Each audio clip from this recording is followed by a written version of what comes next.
अभी तक तो हो ये रहा था कि सिर्फ 5 लाख के बजट में ही कोई अच्छी गाड़ी आपको मिल पा रही थी, लेकिन अगर आपका बजट 5 लाख रुपए नहीं है और आप सिर्फ 3.5 से 4 लाख रुपए के बजट में अटके हुए हैं, तो अब आपके लिए भी सुनहरा मौका है, क्योंकि GST 2.0 लागू होने के बाद आपके लिए भी एक नई गाड़ी को खरीदने का वक्त आ चुका है। अभी तक तो हम 3.5 से 4 लाख रुपए के बजट में पुरानी गाड़ी पर ही ध्यान दे रहे थे, या फिर सेकेंड हैंड मार्केट में घूम रहे थे कि यार कोई अच्छी खासी कार बता दो जो 3.5 से 4 लाख रुपए के बजट में मिल जाए, थोड़ा सा मॉडल भी ऊंचा हो।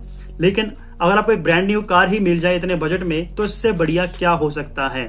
कोई मीटर टेम्परिंग का खतरा नहीं रहता, सेकेंड हैंड की कोई वैल्यू नहीं, सेकेंड हैंड की कोई टेंशन नहीं, और एक ब्रांड न्यू गाड़ी भी आपके घर पे आ जाएगी। तो बताना चाहूंगा, ये जो सपना है वो सिर्फ मारुति सुजुकी वाले ही हमारा साकार करने को तैयार हैं, जिनकी गाड़ियों की कीमतें काफी अच्छी खासी कम हो गई हैं, और ये जो पूरा फायदा है वो भारत सरकार के GST 2.0 लागू होने के बाद ही हुआ है। तो अब जो लोग 5 लाख के बजट में गाड़ियां ढूंढते थे, वो अब 3.5 से 4 लाख के बजट में भी गाड़ी ले पाएंगे और अपनी सेविंग भी कर पाएंगे। तो बेसिकली 4 लाख के बजट के अंदर सिर्फ 2 ही गाड़ियां आपको मिलेंगी, जो कि मारुति की ओर से ही आती हैं। और सबसे पहली गाड़ी आ जाती है उनकी एस्प्रेसो। बिल्कुल आप सही सुन रहे हैं, एस्प्रेसो एक जानी मानी गाड़ी है, जिसे आप मात्र 3,49,000 रुपए से ले सकते हैं। ये एक्स शोरूम प्राइस आपको मैंने बताया है। RTO का चार्जेस, इंश्योरेंस का चार्जेस सब अलग होते हैं, वो आपको पे करने होंगे। जो भी टैक्स वैक्स होगा, काउ टैक्स हो गया और कुछ अन्य टैक्स हो गए आपके स्टेट के अनुसार, वो आपको अलग से पे करने होते हैं। लेकिन एक कंपनी जो आपसे चार्ज ले रही है वो बहुत ही कम ले रही है, जो कि मात्र 3,49,000 रुपए, 3.5 लाख रुपए की एक ब्रांड न्यू कार आपकी अपनी हो सकती है। जिसमें आपको एस्प्रेसो का स्टैंडर्ड मॉडल मिल जाएगा, जिसमें सभी बेसिक स्पेसिफिकेशन शामिल रहती हैं। 998 सीसी का इंजन 3 सिलेंडर के साथ आपको ऑफर किया जाता है। और माइलेज के बारे में बात करें तो 21 से 22-23 की आपको आराम से इस गाड़ी से माइलेज मिल जाएगी। अगर इसमें आप आफ्टर मार्केट CNG किट लगवा लेते हैं तो और भी अच्छी माइलेज आप क्लेम कर पाएंगे।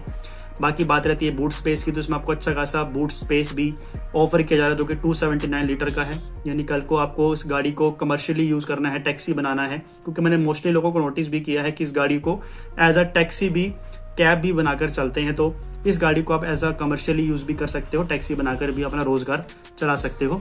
तो उसमें आपको बूट स्पेस की भी कोई दिक्कत नहीं है, लगेज रखने की भी कोई परेशानी नहीं आएगी। इवन इसको आप अपने पर्सनल यूज के लिए भी लेना चाहें तो भी कोई दिक्कत नहीं है। ये गाड़ी आपके लिए काफी अच्छी रहने वाली है, जिसका आपको आगे का व्यू भी काफी बेहतरीन मिलता है, और एक मिनी SUV की फीलिंग भी इस गाड़ी के साथ आपको आने वाली है, क्योंकि इस गाड़ी की जो हाइट है वो थोड़ी सी अच्छी है, ज्यादा है, और ग्राउंड क्लियरेंस भी आपको थोड़ा ज्यादा बेहतर मिल जाता है।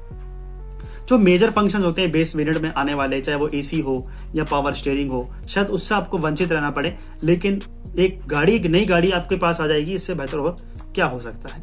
तो 3.5 लाख के बजट में आप जो है एक अच्छी गाड़ी मारुति की एस्प्रेसो चुन सकते हैं। इसके अलावा जो उनकी दूसरी कार आ रही है वो भी है मारुति की ही, और वो है ऑल्टो केटन। ये आपको 3,70,000 रुपए से शुरू हो जाती है एक्स शोरूम प्राइस में, और इसके ऊपर भी आपको RTO के चार्जेस, टैक्स वैक्स लगा के आपको अलग से जो अमाउंट है वो पे करनी पड़ेगी।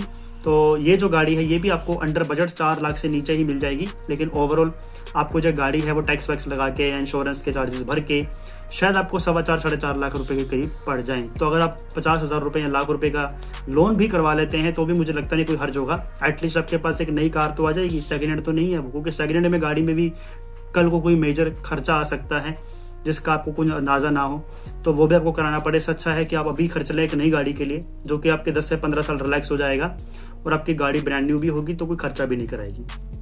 और साथ ही में बात करते हैं फंक्शंस की, तो उसमें भी आपको स्टैंडर्ड मॉडल ही 3,70,000 में मिलने वाला है, जो कि एक बेस मॉडल होता है। और फीचर्स के बारे में बात करें, स्पेसिफिकेशंस को लेकर बात करें, तो उसमें भी आपको बेसिक स्पेसिफिकेशंस ही मिलेंगी। लेकिन एक चीज का फायदा आपको जरूर है सेफ्टी का, क्योंकि इसके जो है आपको सेफ्टी अच्छी खासी मिल जाती है। 2 स्टार की ग्लोबल सेफ्टी रेटिंग मिल जाती है, और साथ ही में आपको 6 एयर बैग स्टैंडर्ड इस गाड़ी में मिलने वाले हैं। यानी सेफ्टी के मामले में जो गाड़ी है वो बहुत ही कमाल की रहने वाली है। बाकी बात करते हैं कुछ और अन्य फीचर्स के बारे में, तो इसमें भी आपको 998 सीसी का ही इंजन मिलेगा, और 3 सिलेंडर इंजन रहने वाला है गाड़ी का। माइलेज भी आपको 21, 22, 24 के आसपास मिल जाती है, और इसमें भी अगर आप CNG किट लगवा लेते हो तो और भी अच्छी माइलेज क्लेम कर पाओगे। और AC हो गया, पावर स्टीयरिंग हो गया, ये कुछ मेजर जो फंक्शंस होते हैं, स्पेसिफिकेशंस होती हैं गाड़ियों की, फीचर्स होते हैं, चाहे वो ऑडियो सिस्टम हो, स्पीकर्स हो, म्यूजिक सिस्टम, ये आपको कुछ भी नहीं मिलेगा स्टैंडर्ड मॉडल में, जो आपको आफ्टर मार्केट लगाना पड़ेगा या कंपनी से रिक्वेस्ट करनी होगी, तो वो भी आपके गाड़ी में इंस्टॉल करके आपको दे सकते हैं। सिर्फ आपको उसी चीज का कॉस्ट अलग से पे करना होता है। तो ये कुछ गाड़ियों के बारे में आपको मैंने बता दिया है कि 4 लाख के बजट वाले भी अब एक नई कार ले सकते हैं, जिसमें आपको 2 ऑप्शंस मिल जाएंगे, एस्प्रेसो का ऑप्शन और एक मारुति ऑल्टो K10 का। इन दोनों में से आप कौन सी गाड़ी को अपने लिए कंसीडर करेंगे? आप अपनी राय, अपना ओपिनियन कमेंट बॉक्स में हमारे साथ शेयर जरूर करें। नमस्कार।